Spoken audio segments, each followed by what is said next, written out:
Hello guys, आज हम करने वाले क्लास 8 का चैप्टर नंबर 3 अंडरस्टैंडिंग क्वाड्रिलेटरल का एक्सरसाइज 3.3 का पार्ट 3। तो हम इसमें 8th क्वेश्चन करते हैं, जिसमें हमसे बोला गया है the following figures GUNS and RUNS are the parallelogram, find x and y। तो इन दोनों पैलोग्राम में हमें x और y की वैल्यू फाइंड करनी है। अब इसमें पैलोग्राम की प्रॉपर्टी लगानी पड़ेगी। पैलोग्राम की प्रॉपर्टी के हिसाब से इसके आमने सामने वाली साइड बराबर होती है, तो ये वाली साइड इसके बराबर होगी, तो हम 3x बराबर लिख सकते हैं 18 के। अगर हमें x की वैल्यू निकालनी है तो 18 के नीचे 3 चला जाएगा, ये कट जाएगा तो x की वैल्यू आ जाएगी हमारे पास 6।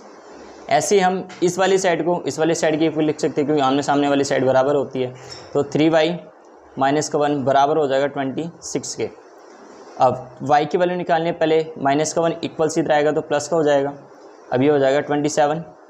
अगर y की वैल्यू निकालनी है तो 3 का चला जाएगा 27 के नीचे, ये 3 से कट जाएगा तो y की वैल्यू आ जाएगी हमारे पास 9। इसका सेकंड क्वेश्चन करते हैं, जिसमें हमें इसमें x y की वैल्यू निकालनी है। तो इसके जो डायगोनल्स होते हैं वो तो इक्वल नहीं होते, बट ये जो पूरा डायगोनल्स बन रहा है, ये वाला और ये एक ही डायगोनल्स पे बन रही है दोनों वैल्यू, तो इन दोनों को हम इक्वल लिख सकते हैं क्योंकि ये एक ही डायगोनल्स पे है। तो y + 7 को हम इक्वल लिख सकते हैं 20 के। अगर यहाँ पर y की वैल्यू निकालनी है तो 20 को 7 को इधर भेज दो, माइनस हो जाएगा, तो y की वैल्यू हो जाएगी यहाँ पर 13। अब जैसे हमने 20 को इस इक्वेशन के इक्वल लिख दिया, ऐसे ही इसको इस इक्वेशन के इक्वल लिख सकते हैं, क्योंकि ये भी एक ही डायगोनल्स पे बन रहा है पूरा, ये और ये वाला। तो x + y हम इक्वल लिख सकते हैं 16 के।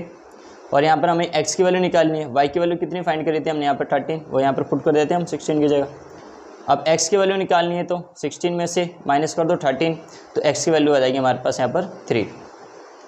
नेक्स्ट क्वेश्चन करते हैं, क्वेश्चन नंबर 9, जिसमें हमसे बोला गया है in the figure both RISK and CLUE are a parallelogram, find the value of x। अब इसमें पैलोग्राम है, इसमें दो पैलोग्राम है, एक तो एकदम सेडिट करके दिखा देते हैं आपको। एक तो ये वाला पैलोग्राम है, ये जैसे जो रेड कलर से बना हुआ है, और एक ये वाला पैलोग्राम। तो दोनों में हमें इसमें x की वैल्यू फाइंड करनी है हमें। अगर हमारे पास ये वाला एंगल निकल जाए और ये वाला एंगल निकल जाए तो इसमें सम ऑफ ट्रायंगल वाली प्रॉपर्टी लगा सकते हैं हम। तो ये एंगल और ये एंगल, ये एक पूरा पैलोग्राम है जो रेड कलर का बना हुआ है। अब पैलोग्राम के अपोजिट एंगल क्या होते हैं? इक्वल होते हैं। तो हम लिख सकते हैं कि एंगल L किसके इक्वल होगा? एंगल E के, क्योंकि ये प्रॉपर्टी होती है पैलोग्राम की। एंगल L की वैल्यू कितनी है यहाँ पर? 70, तो एंगल E की वैल्यू भी कितनी हो जाएगी यहाँ पर? 70। ठीक है। अब ये दूसरा पैलोग्राम है, जिस पैलोग्राम का नाम है KSIR। अब इस पैलोग्राम में K और S एक ही लाइन पर बन रहे हैं, ये वाला एंगल और ये वाला एंगल, और इन दोनों का टोटल कितना होगा? 180 डिग्री, क्योंकि ये दोनों क्या है? Adjacent angle. तो हम लिख सकते हैं एंगल K और एंगल S ये 180 डिग्री के होंगे, क्योंकि ये क्या होते हैं? ये होते हैं एडजेसेंट एंगल। अब हमें एंगल K की वैल्यू दे रखी है 120, एंगल S की हमें फाइंड करनी है। एंगल S की वैल्यू निकालनी है तो 120 को इधर भेज देंगे तो माइनस का हो जाएगा 120, तो हमारे पास एंगल S की वैल्यू आ जाएगी यहाँ पर 60 डिग्री। अब यहाँ पर ट्रायंगल बन रहा है, एक इसको ऐसे रब बना के देख लेते हैं। यहाँ पर ऐसा कुछ ट्रायंगल बन रहा है हमारे पास यहाँ पर, जो यहाँ ये एंगल हमारे पास E है, ये S है, इसको हम O लेट कर लेते हैं, ये O हो गया। अब E की वैल्यू कितनी फाइंड करी थी हमने यहाँ पर? 70 डिग्री, और S की वैल्यू कितनी निकाली हमने यहाँ पर? 60 डिग्री। अब हमें निकालना है ये वाला एंगल S। अब हम सम ऑफ ट्रायंगल वाली प्रॉपर्टी लगा देते हैं। इसमें 3 साइड है, 3 साइड को प्लस कर देते हैं, एंगल E, एंगल S और एंगल O, और इक्वल टू में क्या लिख देते हैं? 180, क्योंकि यहाँ पर लगी है हमारी सम ऑफ ट्रायंगल वाली प्रॉपर्टी। एंगल E की वैल्यू कितनी फाइंड करी थी हमने? 70, वो यहाँ पर पुट कर देते हैं। एंगल S की वैल्यू 60, O की वैल्यू क्या है यहाँ पर? X से जो हमें फाइंड करना है। अब 70 और 60 प्लस करोगे तो 130 आएगा, प्लस में x इक्वल टू 180। x की वैल्यू निकालनी है तो 180 से माइनस करना पड़ेगा 130, तो हमारे पास x की वैल्यू आ जाएगी यहाँ पर 50। क्वेश्चन नंबर 10 करती है, जिसमें हमसे बोला गया explain how is the figure is a trapezium which of its 2 side are parallel. अब हमें इसको पहले ये प्रूफ एक्सप्लेन करना है कि ये ट्रेपीजियम है, और ट्रेपीजियम की प्रॉपर्टीज़ होती है, और ट्रेपीजियम ऐसा कुछ बनता है। और ट्रेपीजियम की प्रॉपर्टी होती है कि इसकी ये वाली साइड और ये वाली साइड पैरेलल होती है। अगर हमने इस डायग्राम में ये पैरेलल कर दिया कि इसकी 2 साइड पैरेलल है आमने सामने वाली, तो ये ट्रेपीजियम हो जाएगा। अब एक लाइन कब पैरेलल कहलाती है? जब उसका टोटल 180 डिग्री का एंगल बने। अब जैसे यहाँ पर 80 डिग्री का एंगल बन रहा है, इसके सामने वाला भी 80 डिग्री का होगा, ये 100 है तो ये भी 100 एंगल का होगा, क्योंकि पैरेललोग्राम की आमने सामने वाली साइड बराबर होती है।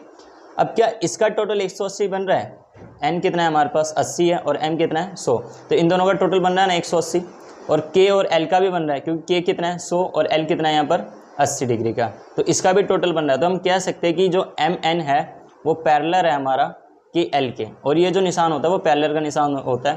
पैरेलल लाइन वो होती है जो एक दूसरे को बाइसेक्ट नहीं करती। अब तो हम कह सकते हैं कि ये जो हमारे पास क्वाड्रिलेटरल था जो था k l m n, ये एक इज़ अ ट्रेपेजियम, क्योंकि इसकी हमने साइड प्रूफ कर दी है कि दो साइड क्या है इसमें पैरेलल है, कौन कौन सी m n और k l।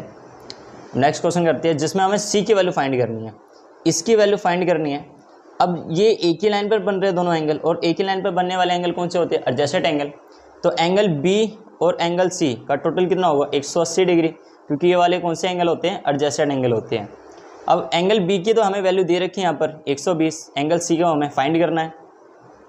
एंगल c का निकालने के लिए 180 में से माइनस कर देते हैं हम 120, तो हमारे पास एंगल c की वैल्यू हो जाएगी यहाँ पर 60 डिग्री। तो हमारे पास एंगल c आ गया यहाँ पर 60 डिग्री, ये हो गया सॉल्व। नेक्स्ट करते हैं जिसमें हमें 12th क्वेश्चन में बोला गया find the measure of the angle p and s। अब हमें एंगल p और s निकालने हैं। पहले हम एंगल p निकाल लेते हैं। p और q एक ही लाइन पर एंगल बन रहे हैं और इनका टोटल कितना होता है 180 डिग्री, क्योंकि ये होते हैं एडजेसेंट एंगल। तो angle p plus angle q equal हो गए 180 डिग्री के, क्योंकि ये क्या है एक एडजेसेंट एंगल है। एंगल p की वैल्यू क्या है हमें वो तो फाइंड करनी है हमें, और q की वैल्यू क्या है यहाँ पर 130।